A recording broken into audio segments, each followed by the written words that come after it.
Hello friends, welcome my YouTube channel again. তো অনেকদিন পর আপনার সাথে আবারও আসলাম নতুন আরেকটা ফোন নিয়ে রিভিউ করতে। তো আজকে যে ফোনটা নিয়ে কথা বলবো, ভিডিও থাম্বনেল দেখে অবশ্যই বুঝে গেছেন। তো আজকে আমরা কথা বলতে যাচ্ছি রিয়েলমি P3 নিয়ে। আর এই ফোনটা নিয়ে দেখতেছি বাংলাদেশে অনেকটা ক্রেজ উঠে গেছে, অনেকে এটা নিয়ে কথা বলতেছে যে এটা নেবে কিনা। তো আজকে ভিডিওতে আমরা এটা নিয়ে কথা বলবো যে এটা আপনাদের কেমন হতে পারে এবং বাজেট ক্যাটাগরির মধ্যে কী কী থাকছে না থাকছে এবং নেওয়া উচিত হবে কিনা। তো চলুন শুরু করা যাক আজকের ভিডিওটা। ফার্স্ট অফ অল, এই ফোনটা যদি আমরা ডিজাইনের কথা বলি, তো ডিজাইনটা পার্সোনালি আমার কাছে অনেকটা ভালো লাগছে। এর যদি আমরা ব্যাক সাইডে আসি তবে প্লাস্টিক থাকছে এখানে, আর হচ্ছে ব্যাক ফ্রেমটা প্লাস্টিকের। আর ক্যামেরা মডিউল যেটা আছে এটা হচ্ছে কিছুটা ইয়ের মতন, মানে হচ্ছে রিয়েলমি 14 যেটা আছে ওইটার মতন কিছুটা সিমিলার। আর এখানে হচ্ছে ডুয়াল ক্যামেরা থাকছে, ক্যামেরা সেকশনটা পরে বলি। আর একটা ফ্ল্যাশ দেখতে পাবেন। তো ডিজাইনটা অতটা খারাপ না, আমার কাছে বেশ ভালোই লাগছে। আর এই ফোনটার হচ্ছে থিকনেস থাকছে 8 মিলিমিটারের, আর বডি ওয়েটটা প্রায় 194 গ্রামের মতন। তো অতটা বেশি না, আপনি এক হাতে অনায়াসে এটা ইউজ করতে পারবেন। আর এই ফোনটা যদি আমরা নিচের দিকে আসি তবে এখানে আমরা চার্জিং পোর্ট দেখতে পারবো, কিন্তু এখানে 3.5 মিলিমিটার যে জ্যাকটা আছে এটা আবার থাকছে না। তো এটা দিয়ে দিলে ভালোই তো আর কি। আর যদি সাইডে আসি তবে এখানে হচ্ছে পাওয়ার বাটন এবং ভলিউম বাটন দেখতে পারবো। আর এই ফোনটার মধ্যে স্টিরিও স্পিকার দেওয়া হয়েছে, এটা অনেকটাই ভালো বিষয়।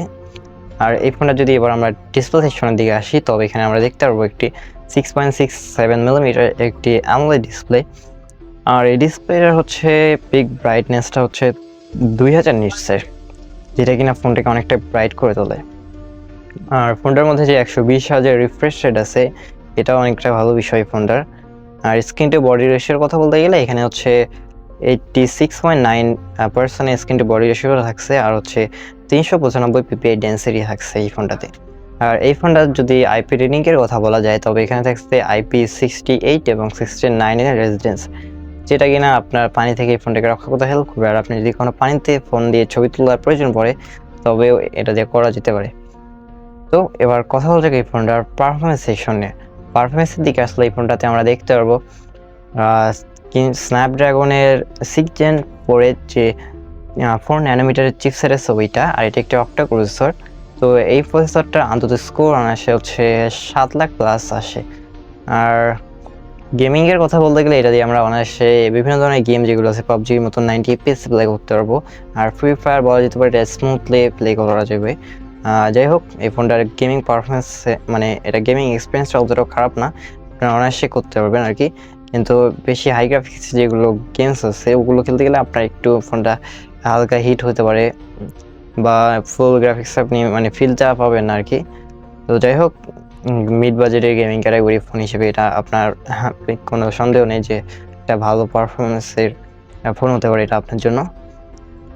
আর এই ফোনটা রান করছে অ্যান্ড্রয়েড 15 এবং রিয়েলমি UI 6.0। তো মোটামুটি সব দিক দিয়ে বলা যায় গেমিং সেকশনটা অনেকটাই ভালো আছে। এবং এটা যদি আমরা এই প্রসেসরটা কম্পেয়ার করতে যাই তবে এটা হচ্ছে Dimensity 7300 যে চিপসেটটা আছে ওইটার সাথে মানে ইকুয়ালি আসে। তো ওটার চেয়ে এটা একটু বেটার বলা যেতে পারে। আর ক্যামেরা সেকশনে যদি এবার আমরা আসি তবে এখানে আমরা দেখতে পারবো ডুয়াল ক্যামেরা।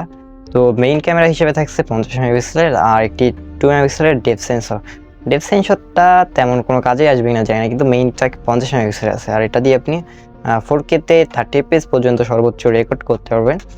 আর আপনি যদি মানে একটু আরও FPS বাড়াতে চান তবে হচ্ছে আপনাকে 180-তে রেকর্ড করতে হবে, যেটা কিনা সর্বোচ্চ 120 হার্জ পর্যন্ত, মানে সরি 20 FPS পর্যন্ত রেকর্ড করা যায়।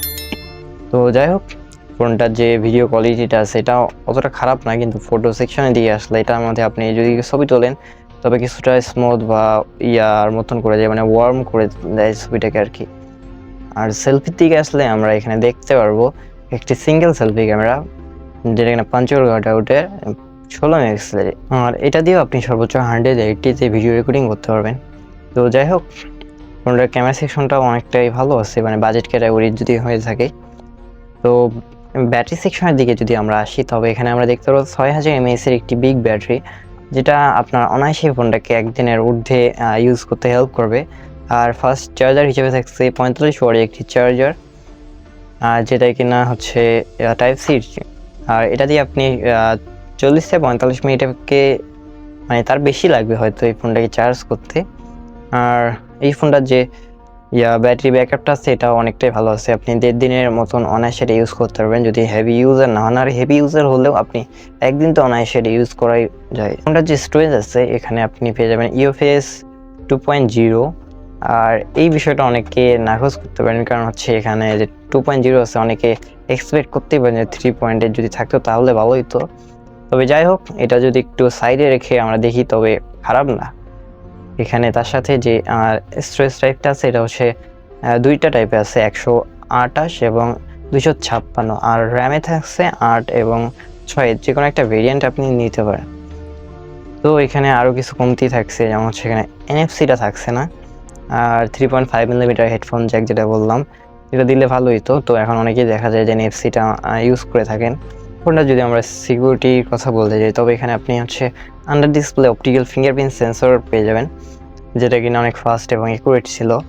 আর এখানে সেন্সরে থাকছে জাইরো, প্রক্সিমেট্রি, কম্পাস এবং অ্যাক্সেলেরোমিটার। তো এই এত কিছু থাকছে এই ফোনটার সেন্সরের দিক দিয়ে। আর ফোনটা যদি আপনারা নিতে যান তবে আপনারা হচ্ছে এই ফোনটা 3টি কালারে পেয়ে যাবেন।